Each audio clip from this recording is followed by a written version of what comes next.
So I'm going to just introduce Mary Alice. Mary Alice is an American. She is living in West Clare. She returned to Ireland from Florida to further her education at the University of Limerick, where in 2020 she graduated with a master's in the history of the family, and she wrote her dissertation on her own family migration, the Dorans from Summerslane, Kilkenny to Bangor, Maine, 1820 to 1900, a case study in steppe migration. Mary Alice has been a professional genealogist specializing in Irish and New England genealogy research since graduating with a graduate certificate in genealogical research and forensic genealogy from Boston University in 2010. So we are delighted to have Mary Alice here, and without any further interruptions or discussions from me or talking, I will hand over to Mary Alice, who will start her presentation for us. Thank you, Mary Alice. You're more than welcome. Thanks very much, Jane. I appreciate this opportunity. Thank you to everyone with the Clare Roots Society. As Jane said, my presentation is famine migration to Quebec, Canada. When I did my dissertation at UL, I did it again on my own ancestors. My genealogy had pretty much been done, so it was adding the social history to the genealogy and really bringing it to life. So this is what I want to talk about tonight. This is chapter 2 of my dissertation, basically. Chapter 1 in my dissertation was basically on a lot on the famine, because my ancestors left about 1849, 1850. I know all of you have had a lot of study and research into that area, so I won't go into any of that. So I will go into why did so many Irish migrants go to Canada in the 19th century? For the most part, history tells us they abandoned their homeland because of famine, political strife, epidemics, religious suppression, and evictions. They desired a better life for themselves and their family. The benefits of Quebec City to Irish migrants. Transportation to Canada was relatively inexpensive and readily available. Quebec was a French Catholic city. During the time of the Great Famine, migrants went to Quebec because there was already an Irish Catholic community there. Work was rather easy to obtain as there were many laboring positions in timber and shipping.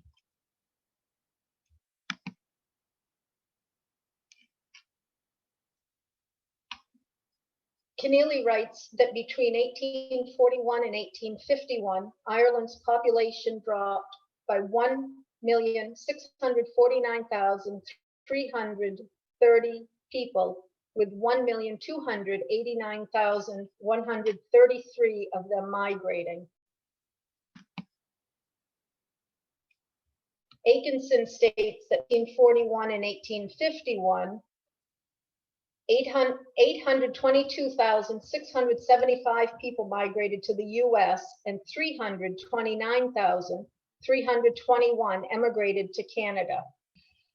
In 1849 or 50, the Dorans, like so many Irish, chose to emigrate. It is likely that the exact reason may never be known. Life would have been difficult in rural Ireland during the Great Famine, and the thought of starting a new life in Canada may have been appealing at the time. There were certain migration schemes to assist migrants in their journey, such as the Earl Grey and the Strokestown Park Estate schemes. There is no evidence that the Ormonds of Kilkenny, the Dorans landlords, provided such assistance to their tenants, nor is there any evidence that they did not aid in their migration.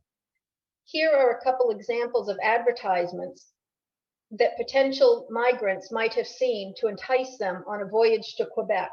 One informs of a departure from Belfast and the other from Waterford.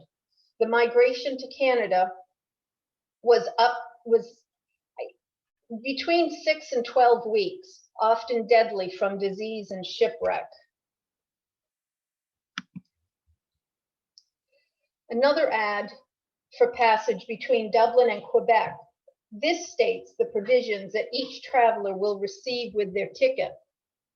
Each passenger will be supplied with 10.5 pounds of breadstuffs, 2 ounces of tea, and 1 pound of sugar weekly, with a supply of fuel, water, and medicines during the voyage, free of expense. That just kind of puts it into perspective to me, that's what you're getting a week for up to 12 weeks in a voyage across the ocean.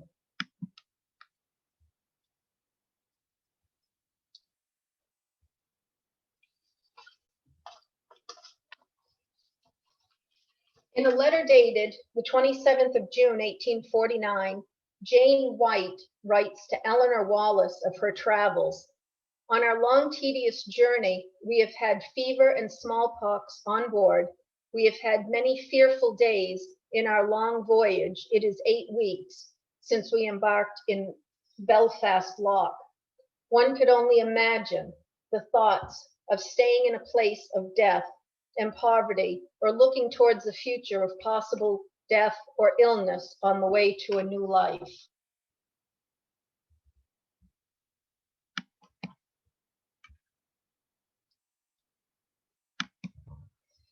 Quebec City, sorry again.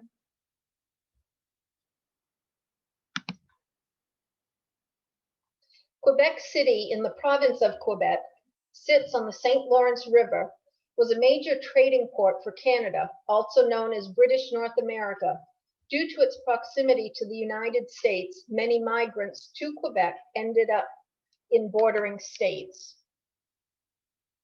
as my family did, going on to Bangor, Maine. You can just see it's right there to the right of Quebec.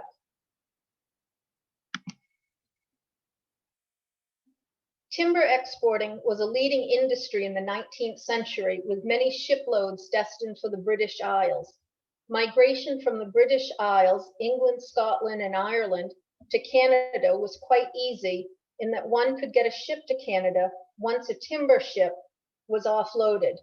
Shipping companies decided instead of returning an empty ship, they would earn a bit of extra money returning with a shipload of immigrants.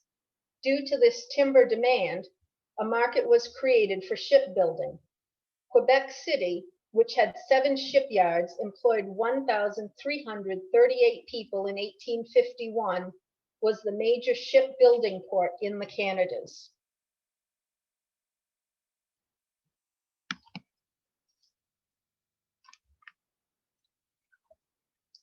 This is a newspaper ad for arriving building supplies, timber, from Quebec. Every type of vessel already engaged in the timber trade out of Quebec could offer as an immigrant ship. It was mainly these vessels, the timber ships, that carried the major part of the immigrants to Quebec.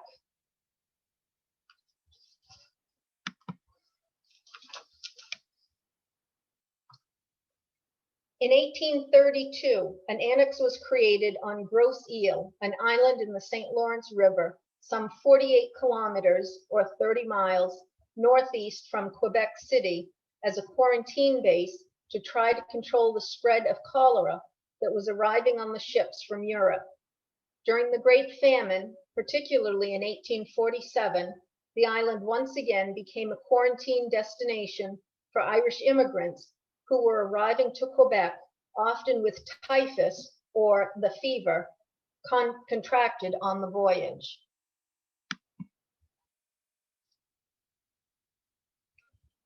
The Reverend Brother Memorian Sheehy wrote, "Black 47, as the year was known, was a nightmare for immigrants migrating to Canada. The steamships that were carrying the Irish became known as coffin ships, as so many were dying on board during the passage. Grosse Ile Immigration Cemetery received the remains of 10,000 who sought a home and found not but a nameless grave." This is a picture on Grosse Ile of where so many were buried. Each cross does not indicate each burial. They're just representative crosses for all of those that had died. This is a 1970 painting by Rodney Sharman, his interpretation of the inside of a coffin ship. And it always gets me seeing these because it just really, it puts a face to the immigrants.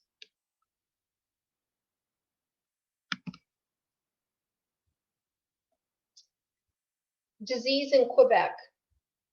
Diseases of epic proportion were not new to the city of Quebec. In 1659, typhus had appeared on a migrant ship from France, the Saint Andre, carrying 130 immigrants. 10 died along the way, and once landed in Quebec, the disease spread among the residents, and a number of people died. In 1832, there was a cholera epidemic, although it is unknown which ship was the source.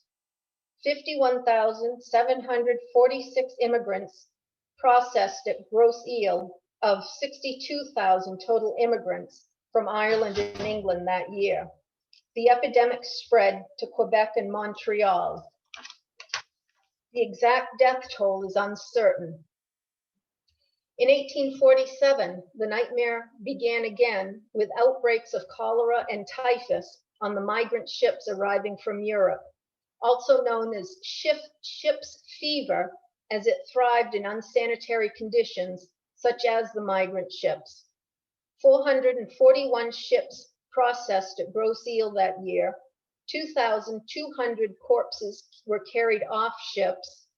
5,424 people died at Grosse Ile. Over 5,000 died at sea. People who died on board a vessel that was greater than 30 kilometers from the quarantine station were thrown overboard.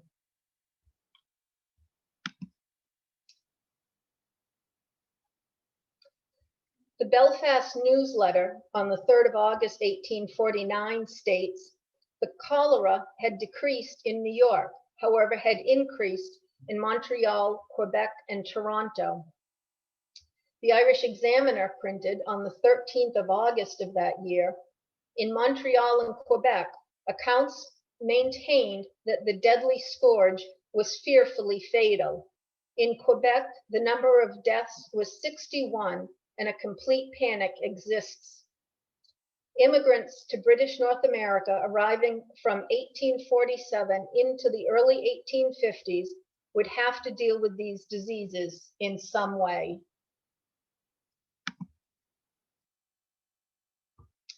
Irish Catholic in Quebec.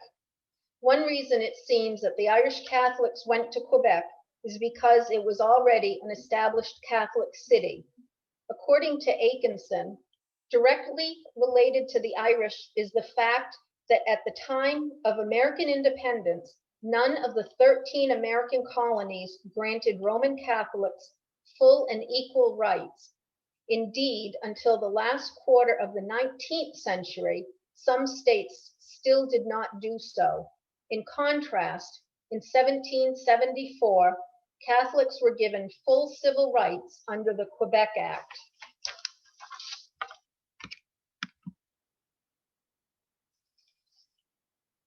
The Irish commenced migration to Quebec in large numbers around 1813, at the end of the Napoleonic Wars. Upon arriving in Quebec, the Irish Catholics had no English-speaking churches to attend, only French.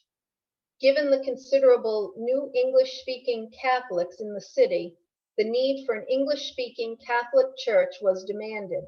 In 1832, St. Patrick's Church was built. However, it was not formally recognized as an English-speaking sanctuary until 1853, when it was constituted a body corporate under the name of the Congregation of the Catholics of Quebec.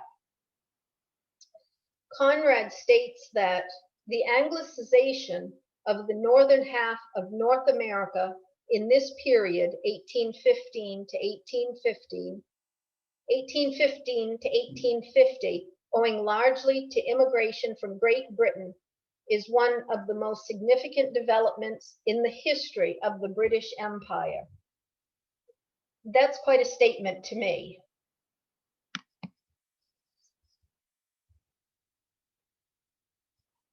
The historiography of Irish immigrants to Canada has focused primarily on the Irish Protestants that migrated early in the 19th century. The Irish Catholic migrants from 1813 to 1871 have been grouped with the Protestants as a group of Irish migrants. The Irish Catholics mostly stayed within the confines of Quebec City, whereas the Protestants were living in other areas, such as Ontario, Hamilton, and New Brunswick, and were primarily farming. This table illustrates the numbers of Irish-born immigrants to Quebec separated by religion.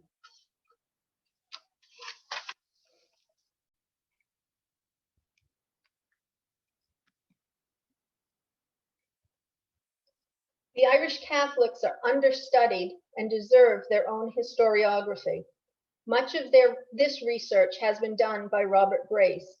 Progressively more Catholics of more humble status from the west and the south of the island began immigrating in numbers from around 1835. By the 1840s, the vast majority of immigrants were Catholic, unskilled laborers and domestic servants.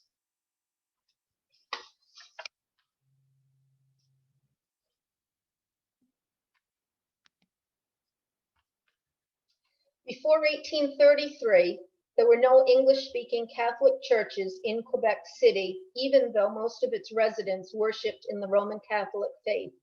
With an influx of Irish Catholic immigrants in the early 19th century, who mostly spoke English, a group of Irish, headed by Father Patrick McMahon, pastor of St. Patrick's, started a committee to build the first English-speaking Catholic church in Quebec.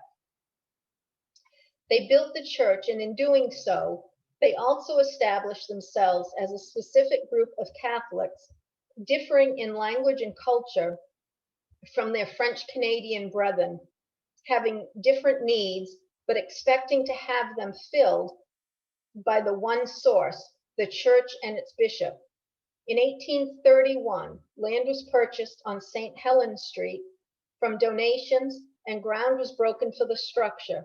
It was planned that on the 11th of June, 1832, a commemoration would be held for the laying of the cornerstone.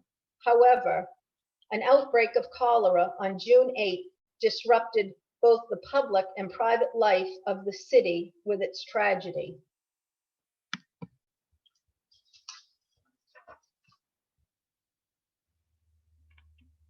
Quebec City was founded by Samuel de Champlain, a French explorer, in 1608 and is built on a plateau. The city was made up of two distinct areas, Lower Town and Upper Town. Lower Town is level with the St. Lawrence River and separated from Upper Town from by a line of steep cliffs. In Champlain Ward, Champlain Street was in Lower Town, running parallel to the river. Until the late 19th century, the street becomes the refuge of the Irish working class families who practice the port activities and shipbuilding. St. Patrick's Church was in Upper Town, although built for the English-speaking Irish residents of Champlain Ward. Many of the Irish migrants were involved in the shipbuilding industry in Quebec.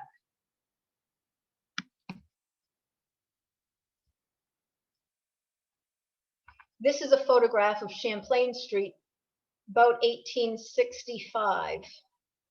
Now, Champlain Street has turned into quite a fashionable area of Quebec, very European feel to it, quite a shopping area, not what the poor Irish migrants would have known.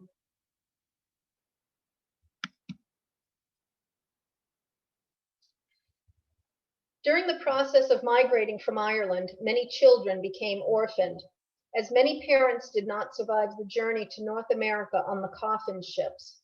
Large numbers of people died from starvation, not unlike what was happening back in Ireland. Others succumbed to typhus. The term orphaned did not refer solely to children whose parents had died. In fact, many orphans had a living parent who was sick, who did not have enough money to care for them, who worked as a live-in domestic, who had abandoned them, who lived elsewhere in North America, or who had remained in Ireland.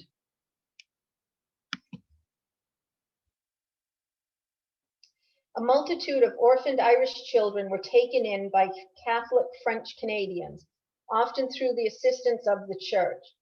Many children went into an orphanage founded by the affluent Quebec ladies called, my French is not good, La Société Charitable des Dames Catholiques de Quebec, the Charitable Society of Catholic Ladies of Quebec, later run by the Grey Nuns from 1849. The orphanage kept quite extensive records of many of the children under their charge. Information included the child's name, age, parent's name, including mother's maiden name, parish and county they were from, and ship's name were entered where such information was available. Notes on the children were kept into the 1860s, illustrating the interest of the nuns in their former command. The church was quite insistent that once children were adopted, they would take their new parents' French surnames in order to help assimilate to their new culture. However, one little girl said that her mother had requested that she keep her Irish name as a remembrance of her family and heritage. This was agreed to by the adoptive mother. From that point forward, it was commonplace for the orphans to keep their given names and identities. This created quite a camaraderie between the Irish and the French Canadians.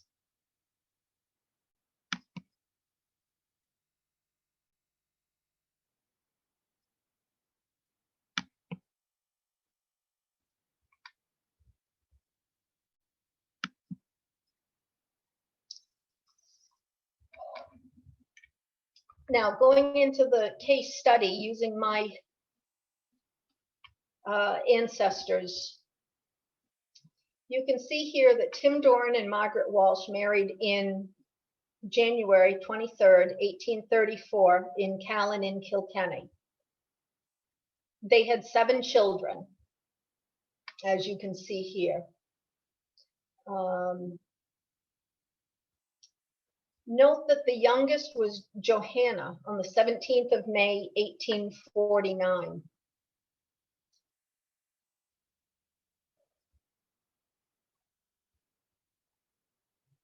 Sorry, the computer's acting up again.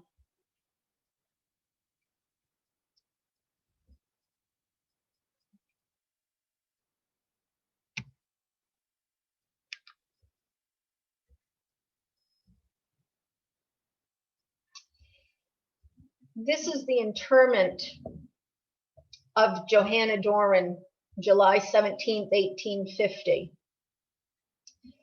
So we figure that the Dorans obviously went to Canada sometime after May of 1849 and before July of 1850.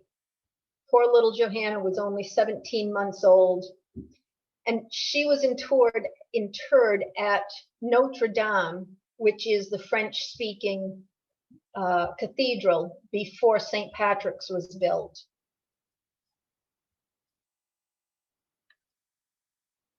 After Johanna, we then have Timothy's interment, again at Notre Dame. And this was on the 1st of January in 1851. Notre Dame in French.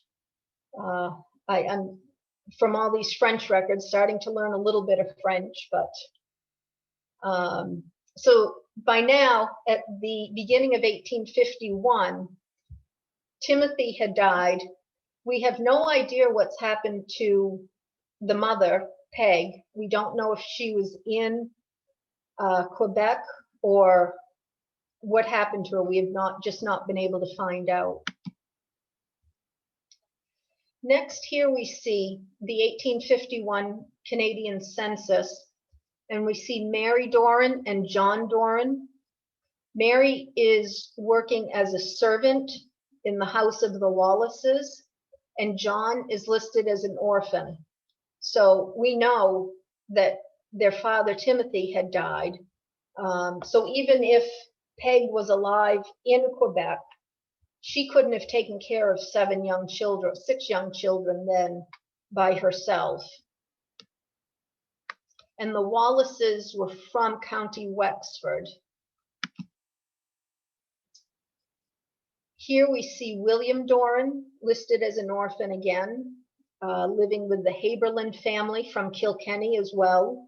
There were an awful lot of migrants from Kilkenny, Wexford, Cork, and Limerick. I believe it was about a third of the 1851 Quebec census. The Irish immigrants came from those 4 counties. Here we have Patrick Doran working as an apprentice for James Ferguson, who was a boat builder. This is my 3rd great-grandfather, who eventually, with his brother John, went on to Maine.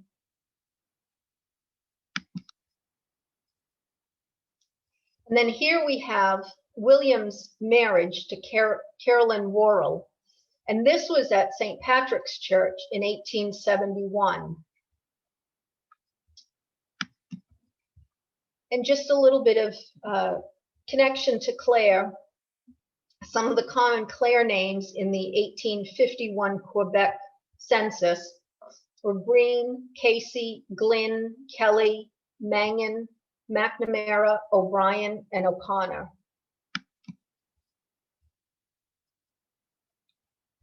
And here you can see a family. This is the McNamara family from Clare. Hoping this might be somebody's family that they've been looking for. And this is the O'Connor family from Clare as well.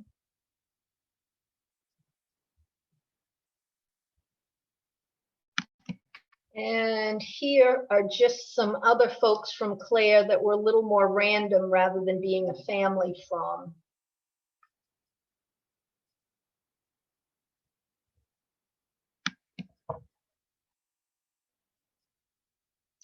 And I want to thank you all. I'm sorry it was so short. I thought it was going to be a little longer, but this is my first time doing a presentation, so I'll know to add a little more to it. I hope everyone was able to learn something. Sorry, I'm muted there. That's great. Thank you very much. We do have a couple of questions, Mary Alice. So can I fire away with some of the questions for you? Sure, go right ahead. Okay. Now we had a question from somebody. They wanted to know what were the ship numbers, the passenger numbers, or the typical passenger load for one of the passenger ships that would have gone from Ireland to Canada. You know, how many passengers would one of the ships have taken? You know, that's not something I ever came across in my research, and it wasn't something that dawned on me to look for, but it's certainly something I can go back and research further. Okay. And just the records, you mentioned the charitable society there of the Catholic ladies, and you mentioned how specific those records are, you know, with information. Are those records available for research, just as a matter of interest? I don't know. Okay. It's something I was able to find my ancestry, so it wasn't something that I had looked into. Okay. But I certainly can. I was thinking to myself that, you know, wow, what wonderful records they kept. Yes. So fantastic. I will look into that and see if those are available. Okay. Yeah, no, that's because that would be a fantastic resource, you know, for people, particularly looking for, you know, what happened to children there, that missing children, or where did these children go, that you can't find, you know, there's a dead end for the research. I just wanted to ask you now, just out of my own curiosity, so your ancestors went to Canada first, and how did they end up in Maine? We suspect, and in doing my research for my dissertation, it just kind of cemented it more and more. The timber industry was huge in Canada and in Maine, New Hampshire. So my third great grandfather, Patrick, he worked in the timber industry at one point in Maine. And there was actually a road from Quebec down to Bangor, Maine, and it's called the Canada Road. Okay. So we suspect that he walked from Quebec down to Bangor and got work in the timber industry, because it was a huge industry in Bangor. Okay. Okay. Right. Okay. So it was the timber industry that they actually that brought them into Maine. Okay, that's interesting. Right. That's very interesting. Does anybody have any other questions that they want to ask? I know that Betty has said that she has a book on gross eel, which is very interesting but very sad. I think it's actually very interesting that you mentioned that the each headstone or each cross doesn't represent one member. So that goes to show you there were, let's say there's 10,000 crosses there. There's at least 20,000 people, if not more, that are buried there. Yeah, I have been out to gross eel. Okay. My mother and I had taken a trip up to Quebec, maybe 7-8 years ago now. And it's a very sad place. And when you're on the island, or I anyway, just such a deep feeling of despair and sadness, and it just really has it's a sad place to be. And once you learn about, they had the contamination buildings that you went into first, and the immigrants coming off the ships that would go through these, they'd have to take all their clothes off, and they'd be discarded, and they'd have to take showers and then move on. And I couldn't even go into those buildings because it just gave me such a just a bad feeling that I didn't want to go into those buildings because of what had taken place there. And it was just so horrible. And the ships at one time backed up 30 miles outside of Grosse Ile because there were so many ships coming in so quickly. Okay, wow. Yeah. And it's interesting as well, when you mentioned the 30 miles there, that you said that if people died before reaching that 30-mile marker, they were, unfortunately thrown overboard. So, there's many more people that died on the way to Canada than we have any inkling of. Now, Jared has just asked a question. Where do you recommend to best access, access the Canadian immigration records? I think Grosse Ile has a website, doesn't it? I thought they did. Yes, they do. Yeah. They do. Okay. A lot of the ships that went to Canada in those earlier times are not recorded. Okay. Because it was the same country, basically. It was all under British rule. So they didn't necessarily keep records. We have not found a ship's record, a passenger list for our ancestors that went across. There are a number of places to look for ships lists. One of them is the shipslist.org or .com. Yeah. .com, yeah. And then there's the Olive Tree that has a lot of passenger lists. And Ancestry does have a lot. I know there is as well. I think it's one of the shipping companies there from Belfast or Newry. I want to say McCorkle, or you mentioned it on your slide there. I think it's McCorkle. It's the McCorkle line. If somebody knows the name there, I'm drawing a blank, but I believe there is an online index or an online facility for the list of ship occupants of that particular ship line. I can't think of the name. Somebody might not know it, and please feel free to chime in or to put it in the chat function if you do. I think it's McCorkle. I think it's McCorkle, and there was another one as well. But you're right. Yeah. I know. And if anybody knows more about this, I believe though there is a very good Canadian website for research that's being developed by the Canadian Archives. Yeah. And have you accessed that? I have to some degree. It's when I was looking at it, it was still a bit bulky to look at.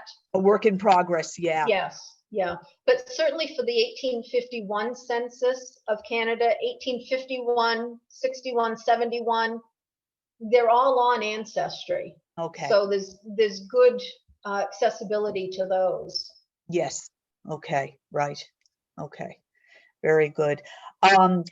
Now, Jared Hartnett has another question.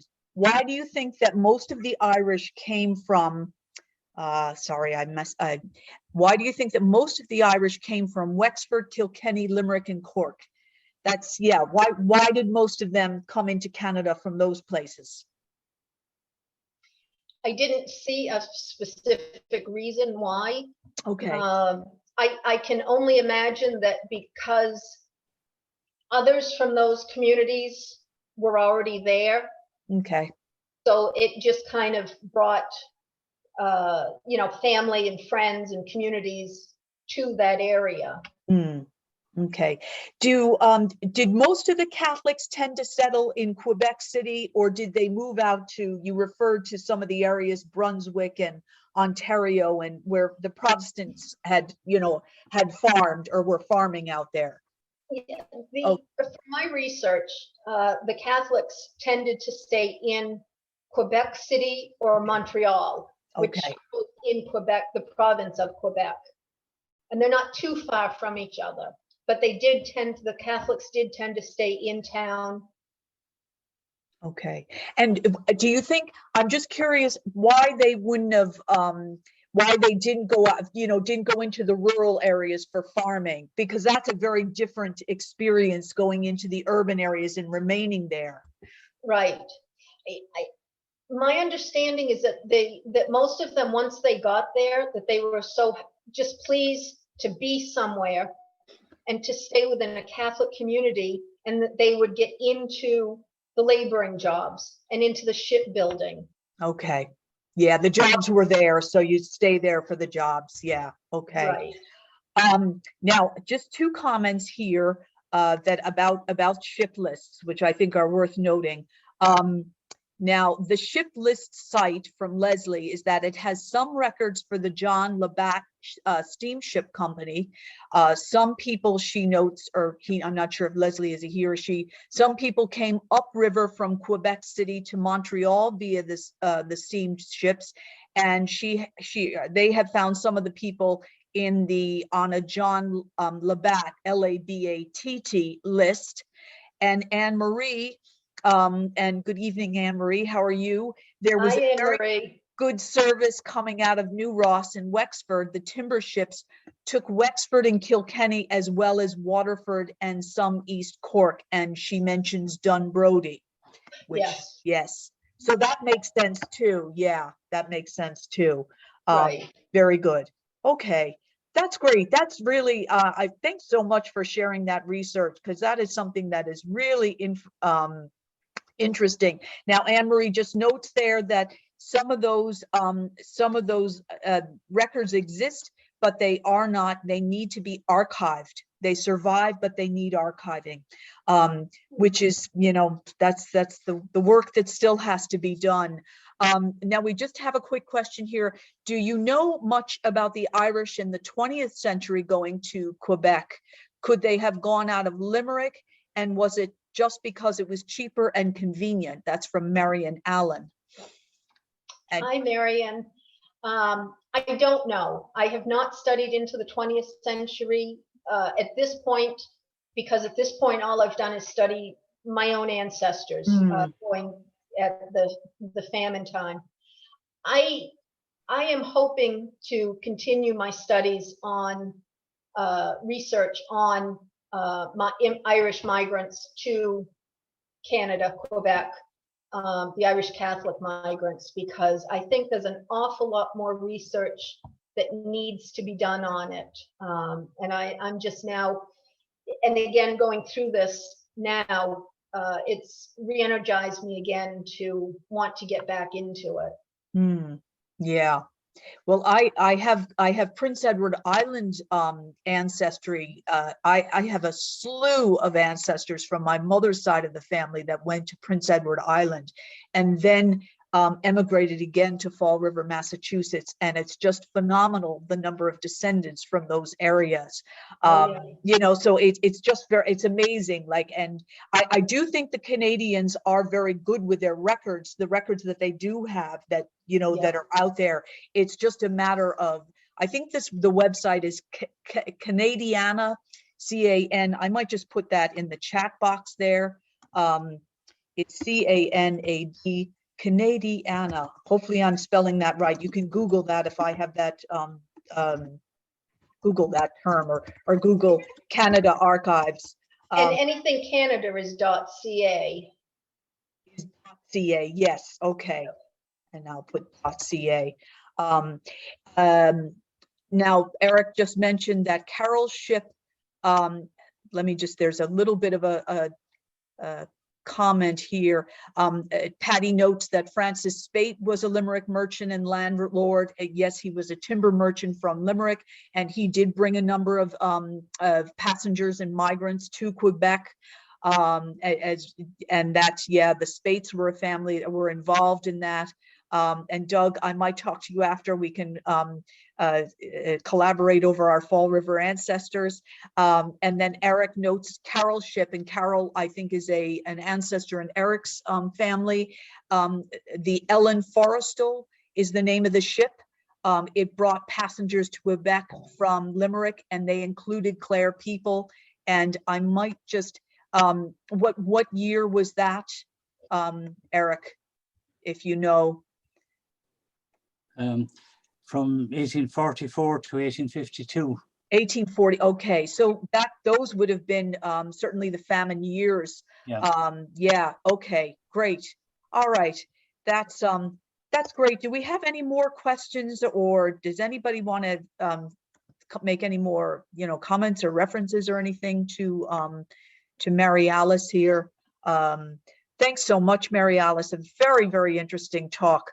And we'd be very interested now when you do your further research, if you come back on to us, and or we hopefully will be together in person, and you can tell us more about it, because I think it is very, very interesting, the Canadian story there, and the fact that there's not a lot known, and yet there were so many people that did go over.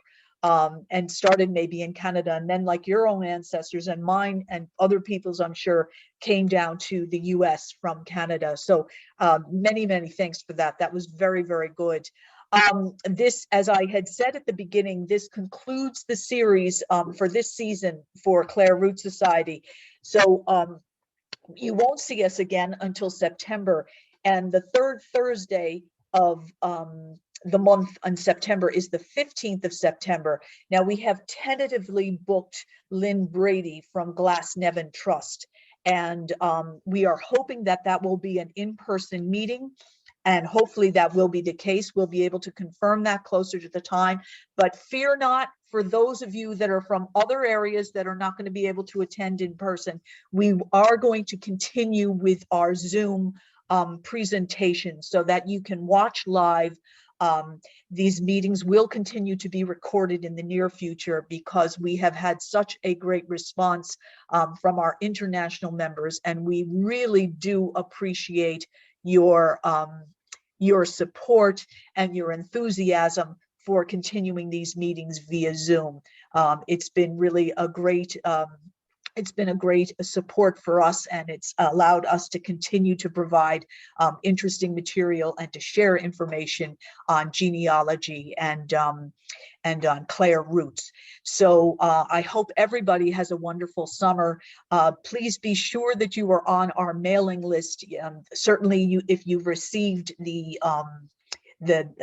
registration or the email about meetings, you should be on the mailing list. And you'll note that we did have a change this month, which is the change that will be going forward, where you have to register in order to get the link for the Zoom meeting, and that is just a security feature that we have added as a layer of protection.